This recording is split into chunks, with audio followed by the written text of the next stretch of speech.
Messieurs, l'homme qui vient de descendre dans cette tombe était de ceux auxquels la douleur publique fait cortège. Dans les temps où nous sommes, toutes les fictions sont évanouies. Les regards se fixent désormais non sur les têtes qui règnent, mais sur les têtes qui pensent. Et le pays tout entier tressaille lorsqu'une de ces têtes disparaît. Aujourd'hui, le deuil populaire, c'est la mort de l'homme de talent. Le deuil national, c'est la mort de l'homme de génie. Messieurs, le nom de Balzac se mêlera à la trace lumineuse que notre époque laissera dans l'avenir.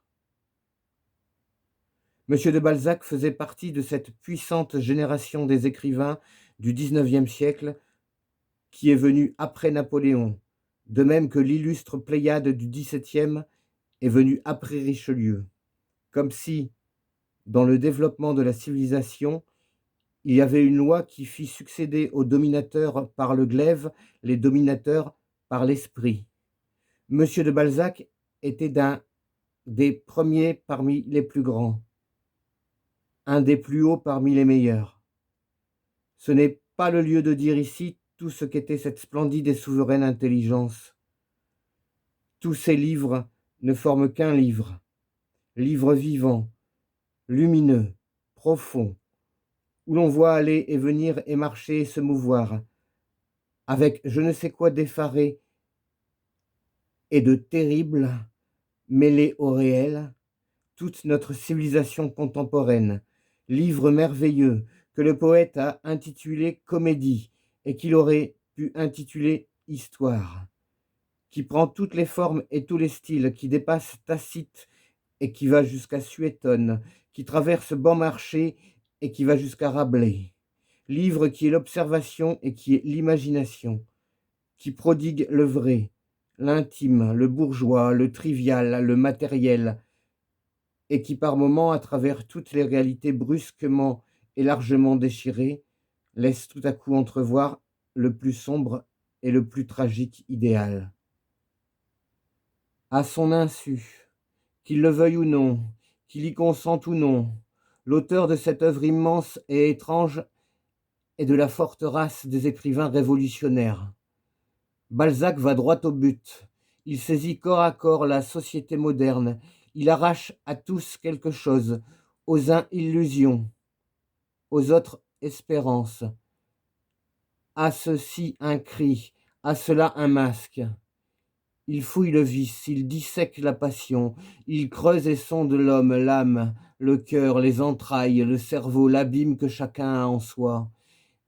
Et par un don de sa libre et vigoureuse nature, par un privilège des intelligences de notre temps qui, ayant vu de près les révolutions, aperçoivent mieux la fin de l'humanité et comprennent mieux la providence, Balzac se dégage souriant et serein de ces redoutables études qui produisaient la mélancolie chez Molière et la misanthropie chez Rousseau.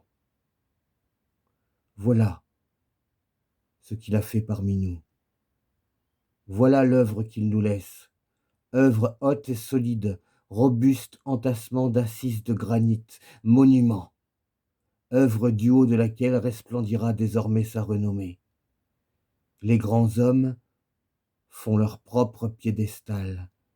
L'avenir se charge de la statue. Sa mort a frappé Paris de stupeur. Depuis quelques mois, il était rentré en France. Se sentant mourir, il avait voulu revoir la patrie.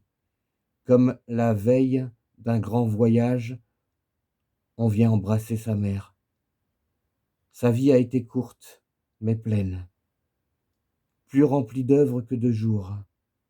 Hélas, ce travailleur puissant et jamais fatigué, ce philosophe, ce penseur, ce poète, ce génie, a vécu parmi nous de cette vie d'orage, de lutte, de querelle, de combat, commune dans tous les temps à tous les grands hommes. Aujourd'hui, le voici en paix. Il sort des contestations et des haines. Il entre le même jour dans la gloire et dans le tombeau. Il va briller désormais au-dessus de toutes ces nuées qui sont sur nos têtes, parmi les étoiles de la patrie. Vous tous qui êtes ici, est-ce que vous n'êtes pas tentés de l'envier? Messieurs, quelle que soit notre propre douleur, en présence d'une telle perte, résignons-nous à ces catastrophes, acceptons-les dans ce qu'elles ont de poignant et de sévère. Il est bon peut-être, il est nécessaire peut-être, dans une époque comme la nôtre, que de temps en temps une grande mort communique aux esprits dévorés de doute et de scepticisme un ébranlement religieux. La Providence sait ce qu'elle fait lorsqu'elle met ainsi le peuple face à face avec le mystère suprême. Et quand elle lui donne à méditer la mort, qui est la grande égalité et qui est aussi la grande liberté. La Providence sait ce qu'elle fait car c'est là le plus haut de tous les enseignements. Il ne peut y avoir que d'austères et sérieuses pensées dans tous les cœurs quand un sublime esprit fait majestueusement son entrée dans l'autre vie. Quand un de ces êtres qui ont plané longtemps au-dessus de la foule, avec les ailes visibles du génie, déployant tout à coup ces autres ailes qu'on ne voit pas, s'enfonce brusquement dans l'inconnu. Non, ce n'est pas l'inconnu.